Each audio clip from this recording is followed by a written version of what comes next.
Hey guys, happy 2025. It's been a while. Uh, I'll recap 2024 in another video. It's just been really cold and I've lost a lot of motivation recently with the VQ blowing up and then the first LS blowing up um, due to a combination of reasons. But this video, we're changing the shifter kit on my car. So that's why it's on Jack's hands right now and it looks like I'm really short. But the adapter piece hooks up to the OEM. I'll show you guys in a bit. And it's just like a little adapter from that to the actual shift lever. And it has a lot of slop. I'm going to show you guys that as well. So let's get into it. I'll flip the camera around and show you guys. All right, so we're in the car. She's in neutral. And you won't believe that this would cause a lot of issues. You can say skill issue or I'm a bad driver, but the slop here is like about a quarter to half an inch. And then when I'm shifting instead of an H pattern, and when you go from first to second or fifth to sixth, it's usually just straight down. But when I shift, it's like in a crescent motion. So you can definitely see that that's second. That's fourth. I'm trying not to move as much as I can, but my gears aren't where they really should be. So fifth is kind of hard to find in that. Then when I bring it down, hold up, I need some leverage. And I don't want to move the camera too much so you can see from a top-down view. So fifth, sixth, that's angled, and I think first, second, kind of like this and like that. So the adapter piece that I got with ISR, not to blame them, it's a really good kit, but that piece is the biggest issue for me because at NCM I was going from three to four fine, 4 to 5 it would be like it would mess up my timing, and then when I go 5 to 4 it would be so hard to find fourth. Sometimes I'd end up at 6, and to me, one, that's not fast, but two, it's dangerous because if you're expecting to haul butt out of a corner and you hit 6 and someone's behind you, like a good buddy of yours or something, you don't want to like cause any issues for them and possibly catch them off guard. So that's the issue with that. So now I'm going to take you guys to my spare trans and show you the piece that you have to take off. All right. Forgive me that it's a little dark here. I don't have any light in this portion of the garage, but you have this piece, which is bent because I had to take it off of this yoke here. Right here, you can see it's a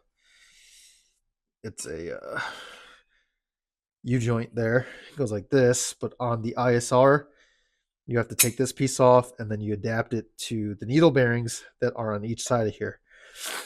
Now, what has happened to me with the adapter piece is that it doesn't quite fit snug against these needle bearings. So there's slop there. Then on the other side, there's a little slop with the nut and bolt. So I'm out of breath. It's cold. I'm sorry. The new GKTech shifter is going to fix that because this little yoke here, if you pull this back, it's kind of hard to, but there's a pin right there. So what you do is once you remove this pin, and it's just a punch, this whole U-joint comes off. And with the kit, it slides on and you put in a new pin, and that's the new connection. So instead of adapting off of this piece, it's going to be directly connected to the trans, and the geometry is going to be so much better. A lot of shifter kits do that too, but you know, GKTech makes one. I'm gonna test it out, and the distance wise should work with the kit because instead of it being this length here, all the way up here, it'll be mainly like right here. It's like 90 millimeters from the back bolts.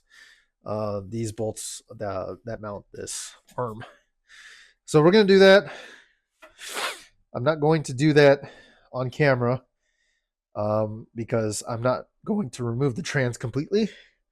I'm just going to drop it down enough that I can get access to the pin, and I'll probably try and punch it from the bottom after removing all the mounts and whatnot. So I will get back to you when I remove it and give you guys some updates. But that is why the car is on jack stands, partially. And the drive shaft is out, and the exhaust is out. The other reason why is because don't mind the spray. It's all from the dang oil pump that's on the ground right there. But added a fuel pressure regulator and deleted the OEM one. LSs can run on lower PSI of fuel pressure, but I wanted to go back to like OEM specs. So the Z is 51, this is 58, and more importantly, my fuel lines are running behind the battery here through this little access port down under to the drain port of this little hole here, or this little box, and then they're ran where the OEM lines were. Speaking of OEM lines, and the reason I did that is with the swap, the headers are too close to the fuel line to the point where I was using some heat wrap, some really good heat wrap, but it's just too much for me to worry about. And I created all my AN lines. 20 feet should be enough from front to back, and with a little extra spare to make that little connection there. So the only thing that bothers me is that that is angled like this a little bit. So I'll give you an update after I get the shifter kit installed, and we could do a little comparison like before. We have it, and I'll show you guys the parts before I install it. They're just in the house because when I'm installing it, I don't want to have it freezing. So I'll be back. All right, guys. So I love GKTech because they have these really nice packaging, and the internals of it is amazing as well. So already you can see that this is the new mounting piece that replaces the whole arm. It's a lot shorter, so that should work with the LS, because with the LS being shifted with the motor mounts to the transmission to the shifter, it should line up because it's a shorter distance, and that's why I have a shorter drive shaft. Now, this is the new shifter kit, and this box is sick. Strike fast, GKTech shifter. It got a nice little snake. Fun fact, I absolutely hate reptiles. Don't know why, but the way this opens up, forget. Come on, there it is. Oh, wait, I don't have a shifter in here. Joking. So this is the piece that you slide on. You can see that there's like a little pin, if it would focus. And look at this. Look at this boxing. This boxing is amazing. This is the best boxing I've ever received. There's the pin. So this portion where my thumb is at, this portion right here, what slides onto the CD00A9, whatever you have, and then you put the pin in. And then the bottom here has a spherical bearing on it. So the shifter, which I have over here, this beaut, that piece slides in. This base plate is actually separated. I connected it just so I can not lose hardware. But this is the Strike Fast, so it's a bit taller than a short shifter, which is really nice. And when you're driving fast, you want the steering wheel. Say this is my steering wheel. You want like your shifter to be like right here. Bop, bop. Less hand movement towards a short shifter down here. Just be a lot quicker to grab. So we have all our hardware all nice and Ziploc and holographic. Sick bags. This is actually what you put on top of the shifter here. So if you don't know, in the Z, when you go into reverse, you have to push down, shove it all the way to the right, and pull down. What this does, you push a little button to the right and down. So it's nice. If you want to see the mechanism here, so you have 2 stop screws on each side. And it's not just a screw, it's an Allen key and then a stop nut. So I will, once I set that up, I will be Loctiting that stuff, but you see, where is it? Right there. If I push the thumb button, it pulls that in, and then I can shift it in. So, super stoked. This thing's awesome. We got the car all set up with the drive shaft out. Now I just got to take off the mounts and I will get to work, and I will update you guys once that's in. So that's the shifter kit. Super stoked. I'm cold. I will see you guys after I install it. All right, guys. I don't have my mic, so if the audio is a little bad, I'm sorry. Finally got this sucker in. Took a few tries. That spring pin, when you're trying to do this in the car, absolutely sucks. Just FYI. But looks good. That's a lot shorter than I thought it was going to be. I thought it was going to be a lot longer. But because how it sits, I mean, it's still higher than where it was before by like a whole hand. So this is pretty awesome. So first, second, third, fourth, fifth, sixth. And the cool part, instead of pushing down, button for reverse, and then it's good lockout. I haven't even like set it properly yet, and you do that with these lock nuts here on each side. So I gotta do that.